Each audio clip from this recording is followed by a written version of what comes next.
5 poin saja terkait dengan isu Palestina sesuai permintaan beberapa teman agar saya menguploadnya di YouTube supaya bisa ditonton dan bisa dikutip oleh media, gitu ya.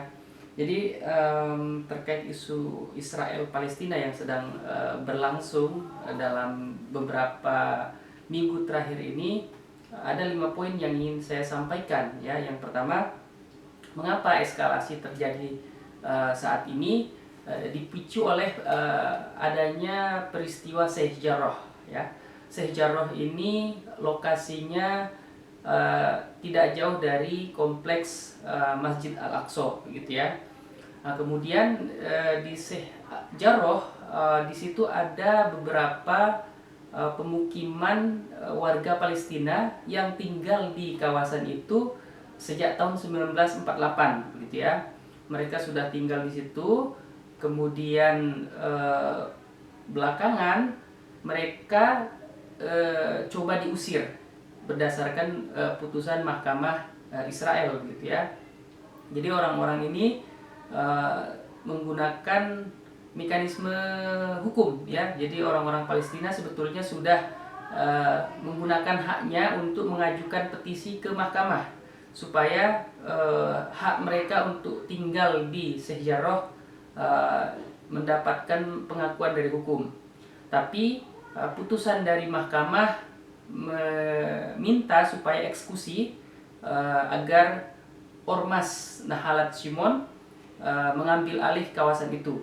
Nah, kemudian saat itu Ormas Nahalat Shimon dibantu aparat datang ke Sheikh Jarrah mengusir warga Palestina yang tinggal sejak tahun 1948 di kompleks itu.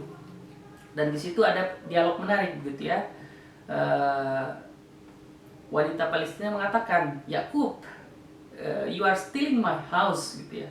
Kamu mencuri rumahku. Nah, kemudian yang menarik dari jawaban warga Yahudi yang tinggal di Israel mengatakan bahwa jika aku tidak mencurinya sekarang, maka akan ada orang lain yang akan mengambilnya. Nah, di situ terlihat ada semacam persepsi bahwa itu adalah harta rampasan perang yang bisa diambil siapa saja dari warga Yahudi, begitu ya.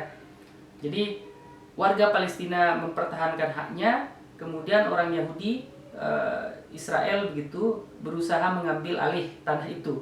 Jadi peristiwa itulah yang kemudian memicu protes. Awalnya protesnya itu lewat sosial media, begitu ya. Sebelumnya ada hashtag Sheikh Jarrah, gitu ya, di Twitter. Kemudian ada Sheikh Jarrah itu sudah berkicau beberapa minggu sebelum demonstrasi di Masjid Al-Aqsa, begitu ya. Jadi peristiwa itu memicu protes, gitu ya. Jadi protes dari warga Palestina, gitu. Nah, kemudian poin kedua terkait juga dengan yang pertama, ketika melihat saudara mereka di Palestina, terutama di kawasan Sheikh Jarrah, diusir oleh aparat, tanahnya diambil alih, membuat warga Palestina yang lain bersimpati, gitu ya, bahwa jika warga Palestina yang sudah tinggal puluhan tahun di tempat itu diusir berdasarkan putusan mahkamah, bagaimana dengan warga Palestina yang lain, gitu ya. Jadi warga Palestina melakukan demonstrasi di kawasan Damascus Gate namanya, ya, di sekitar Masjid Al-Aqsa. Kemudian kenapa mereka melakukan demonstrasi? Tujuannya tentu saja ingin menyuarakan kepada dunia bahwasanya ada peristiwa ketidakadilan di sana, begitu ya. Jadi kalau warga Palestina diam saja, maka dunia akan melupakan Palestina, dunia akan melupakan peristiwa yang terjadi saat itu, begitu ya. Karena bagi warga Palestina, tanah air mereka adalah sisa-sisa perjuangan. Jadi tanah itu harus diperjuangkan. Itu yang diinginkan oleh warga Palestina. Karena hanya itulah alat yang tersisa oleh warga Palestina supaya dunia memberikan perhatian terhadap warga Palestina, karena dalam catatan sejarah banyak sekali peristiwa-peristiwa pencaplokan tanah, pendirian hunian baru yang sebetulnya sudah dilarang oleh PBB, dan Presiden Barack Obama ketika menjabat sebagai Presiden Amerika sudah meminta Israel supaya menghentikan pembangunan pemukiman ilegal. Artinya dunia sudah mengecam tindakan Israel itu, gitu. Maka yang dilakukan oleh warga Palestina adalah sebetulnya mengingatkan, begitu ya, bahwasanya keadilan itu harus ditegakkan, tanah itu harus diberikan, begitu.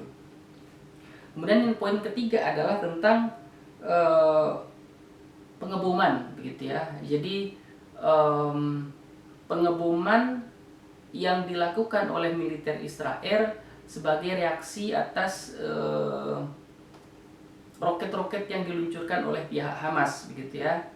Jadi kalau kita pakai urutannya, awalnya warga Palestina melakukan demonstrasi dalam rangka membela Sheikh Jarrah, gitu ya.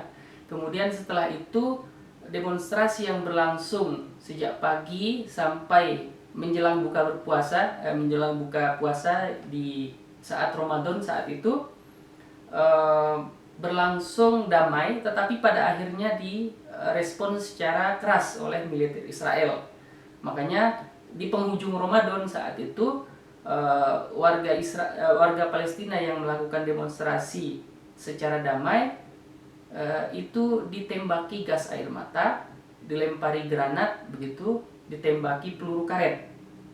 Bahkan video yang beredar saat itu militer Israel merangsek masuk ke Masjidil Aqsa ketika warga Palestina sedang melaksanakan ibadah sholat. Dari sisi hukum internasional ini sudah melanggar, begitu ya, memasuki masjid kemudian melakukan penembakan, ini sebuah pelanggaran, begitu ya. Itulah yang kemudian memicu reaksi dari Palestina, dalam hal ini Hamas yang menyerang dengan roket yang mereka miliki, begitu ya. Jadi itu yang perlu ditekankan, bahwasanya bukan Palestina yang memulai, gitu, tapi Israel yang memulai dengan tindakan kekerasan di Masjidil Aqsa, gitu ya. Itu awal mulanya, gitu.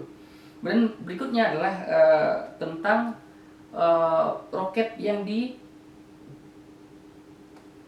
diluncurkan oleh Hamas, ya. Jadi Hamas berupaya melakukan serangan peringatan, begitu ya, karena itulah yang bisa mereka lakukan. Kemudian roket yang dikirimkan oleh Hamas itu direspon dengan serangan udara.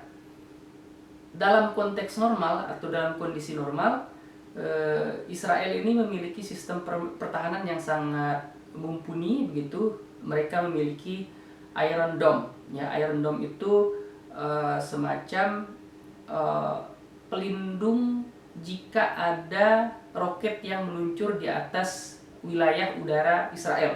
Artinya kalau ada objek serangan melintas di udara Israel, itu pasti akan dihantam. Sebelum dia menyentuh daratan, dia dihancurkan di udara. Itu sistem Iron Dome, gitu ya. Jadi hanya sedikit negara yang memiliki teknologi itu. Nah, Israel salah satunya. Jadi setiap rudal atau roket yang diluncurkan oleh Hamas itu direspon dengan Iron Dome tadi, sehingga hanya beberapa saja yang berhasil masuk wilayah